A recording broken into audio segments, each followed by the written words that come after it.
Hey everyone, welcome to Spirituality 101. And I just can't start a class and just start digging into things if they don't have some sort of personal touch, some sort of personal connection to the story. And so I wanted to share my spiritual autobiography, kind of where I've been, and I guess how it's gone for me.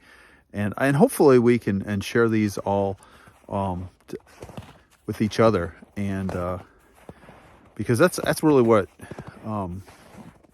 where it rubber meets the road is when what does this mean to us? It's not just knowing facts and things like that. This is about what does it mean to us? And my journey got started maybe before my time. My great grandfather Carl Meyer was one of the charter members of St. Matthew's Lutheran Church in Mapleton, Iowa, and that Lutheranism has gone through my family quite a while. My mom was very strong Lutheran and still is. And her and my dad moved to Sioux City, and they went to St. Paul's Lutheran Church. And I grew up going to St. Paul's Lutheran School. I went to Sunday school. I went to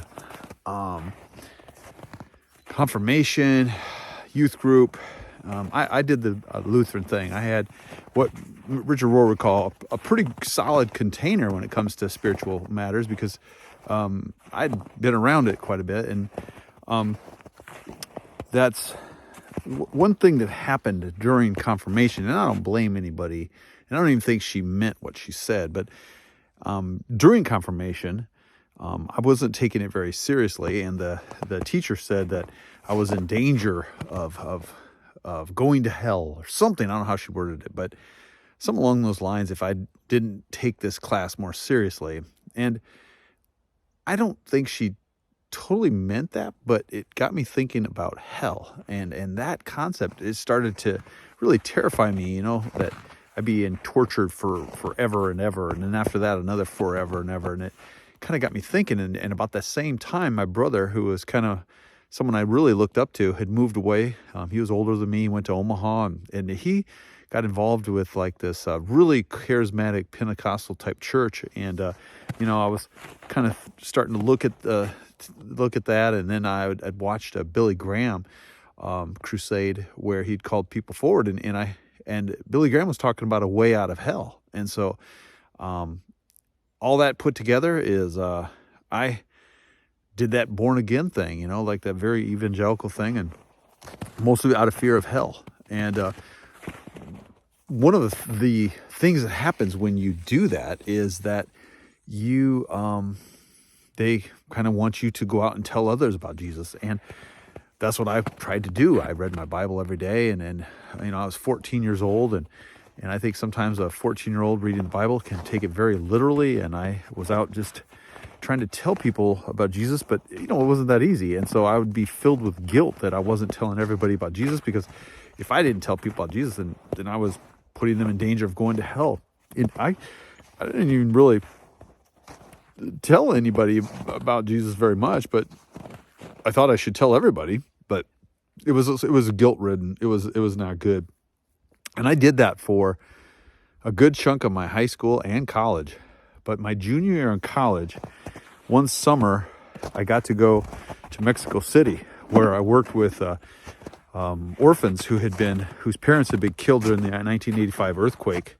And they lived in the subway tunnels and came out and worked doing odd jobs, trying to buy paint thinner or whatever they could to zap their brains. And they'd put a little paint on the cuff of their hands or their clothes, and then they would sniff it during the day. And also, we worked at a garbage dump, and I saw people who pick garbage and they recycle it, but a lot of the kids that were not in school, so we dressed up as clowns and we went and played soccer, and we had a whole bunch of donations from dentists, and so we were distributing toothbrushes and talking about oral hygiene. And then and one morning I was dressed up as a clown with my face painted like a smile, which made it more surreal. And there was a 5-year-old girl. Her belly was bloated. and her legs were so skinny, her knees looked like softballs.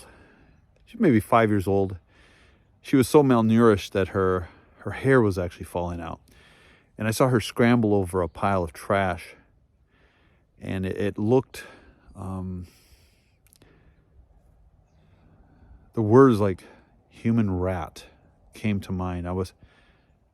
It pains me to say it, but to see her climb over that pile of filth, and the stench was beyond description. And there's sharps out there too, and she's barefoot. Anyway, she scrambled up this pile, and she's not very far from us, maybe 10 feet away. And she found an orange peel, and she ate it. And my life pretty much changed right at that moment. My spirituality did anyway. I came home about 2 days after that, and I asked the church that had supported me, how their summer went. And they said that they had got new carpet in their church office because it didn't match the new curtains. And I had just flown over the curvature of the earth, and I knew that right over the horizon, there were people eating orange peels. And that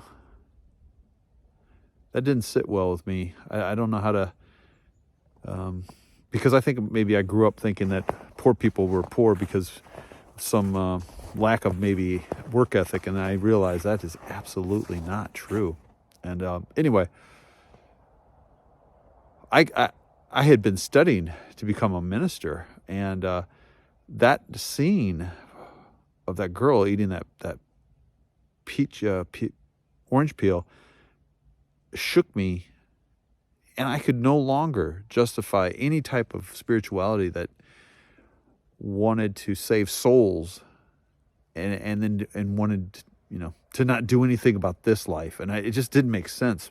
But I was graduating with a degree, and I didn't have anything to do. I was working road construction. I was living at home with my mom and dad, and I wanted to get out of there. And a job opportunity popped up on an Indian reservation in New Mexico, and I took it, not really knowing where I was at with my faith, but I was going to be a church worker, like a youth leader. And I got to New Mexico, Mescalero, New Mexico, and really had an awesome time. But you can imagine I ran into some trouble with a pastor who was there, who I worked with, who wasn't very fond of my doubts, and he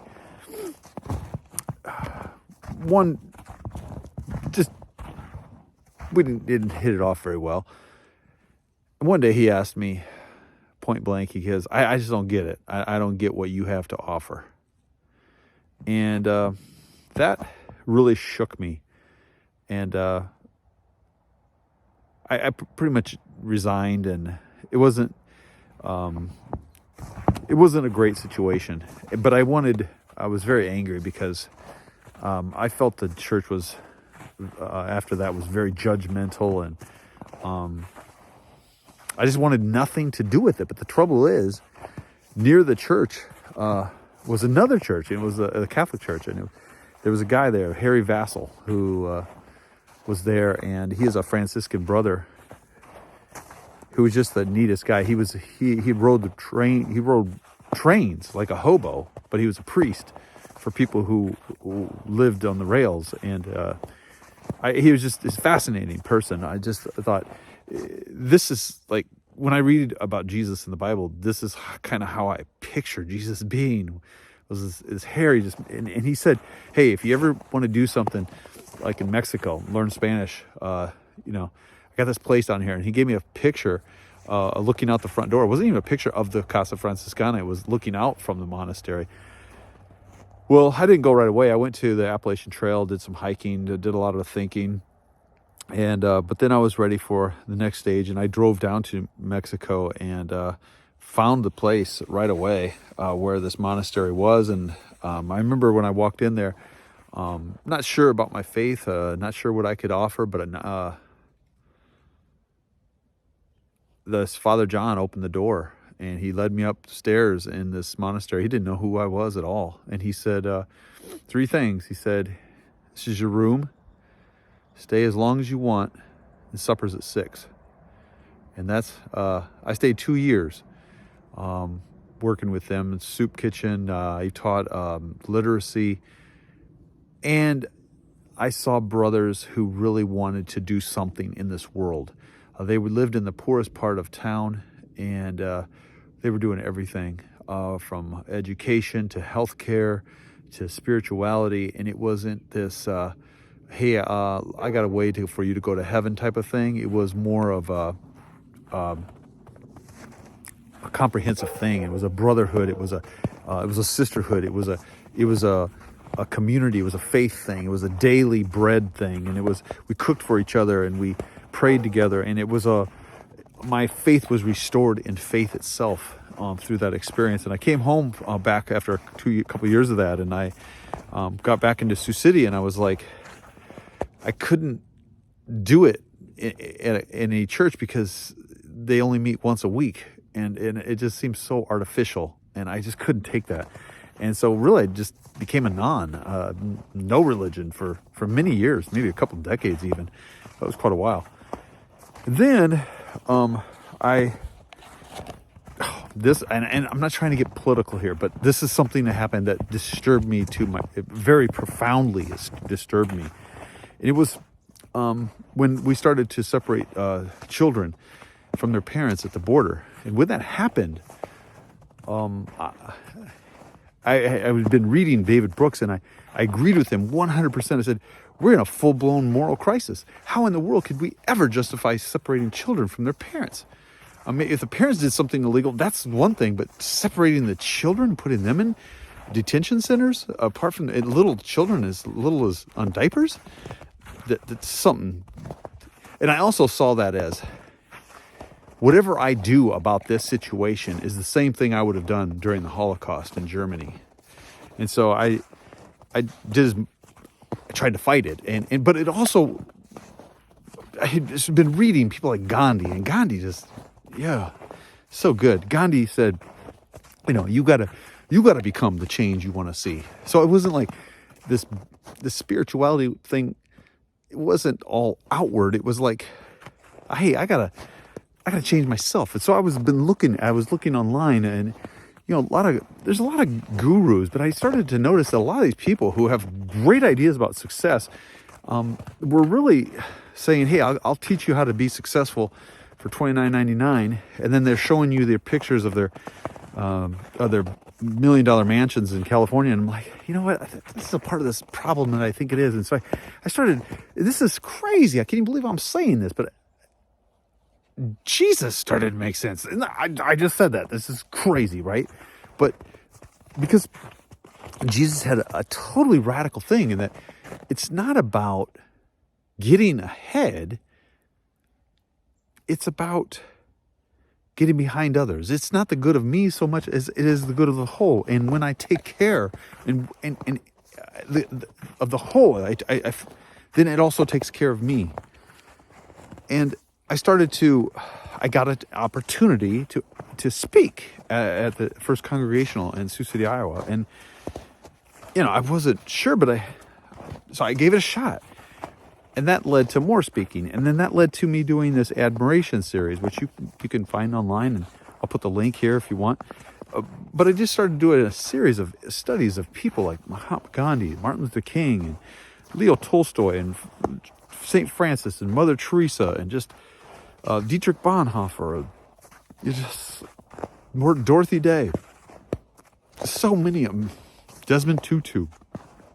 And there's so many things. Buddha and Muhammad and Prophet Muhammad. And I was just like, I saw myself starting to change and to come back to this faith. And now it's like, it's so different. I mean, so much of what I had gotten into spirituality initially, to avoid hell or the guiltiness of it, has now been totally shattered, thankfully, but also like seeking kind of a new approach, and I think it's an approach that is about gratitude, really. And this is where I inhabit. This is my place where I have built trail, and I come out here, and I get in the woods as often as I can. And and so my idea of God is not this like narrow heaven and hell thing. It's God is here, right here. And a big part of the spirituality is to see God all around us, and to respond in the gratitude.